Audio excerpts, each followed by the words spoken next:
मोमिनो, तुम पर रोजे फर्ज किए गए हैं जिस तरह तुमसे पहले लोगों पर फर्ज किए गए थे, ताकि तुम परहेजगार बनो। रोजों के दिन गिनती के चंद रोज हैं, तो जो शख्स तुम में से बीमार हो या सफर में हो तो दूसरे दिनों में रोजों का शुमार पूरा कर ले। और जो लोग रोजा रखने की ताकत रखें लेकिन रखें नहीं, वो रोजे के बदले मोहताज को खाना खिला दें। और जो कोई अपनी मर्जी से ज्यादा नेकी करे तो उसके हक में ज्यादा अच्छा है। और अगर समझो तो रोजा रखना ही तुम्हारे हक में बेहतर है। रोजों का महीना रमजान का महीना है, जिसमें कुरान अव्वल नाजिल हुआ, जो लोगों का रहनुमा है और जिसमें हिदायत की खुली निशानियां हैं और जो हक व बातिल को अलग अलग करने वाला है। तो जो कोई तुम में से इस महीने में मौजूद हो, चाहिए कि पूरे महीने के रोजे रखे, और जो बीमार हो या सफर में हो तो दूसरे दिनों में रोजे रखकर उनका शुमार पूरा कर ले। अल्लाह तुम्हारे हक में आसानी चाहता है और सख्ती नहीं चाहता।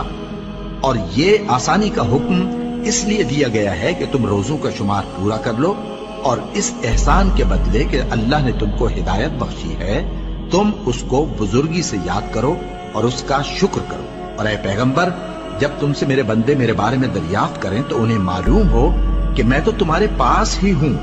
जब कोई पुकारने वाला मुझे पुकारता है तो मैं उसकी दुआ कबूल करता हूं। तो उनको चाहिए कि मेरे हुक्मों को माने और मुझ पर ईमान रखें, ताकि नेक रास्ता पाएं। रोजों की रातों में तुम्हारे लिए अपनी औरतों के पास जाना जायज कर दिया गया है। वो तुम्हारी पोशाक हैं और तुम उनकी पोशाक हो। अल्लाह को मालूम है कि तुम उनके पास जाने से अपने हक में खयानत करते थे, सो उसने तुम पर मेहरबानी की और तुम्हारी हरकत से दरगुजर फरमाई। तो अब तुमको इख्तियार है कि उनसे मुबाशरत करो।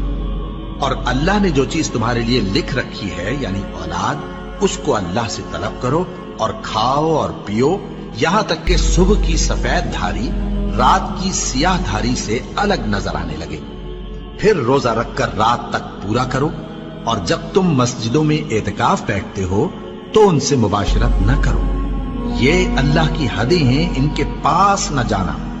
इसी तरह अल्लाह अपनी आयतें लोगों के समझाने के लिए खोल खोल कर बयान फरमाता है, ताकि वो परहेजगार बने।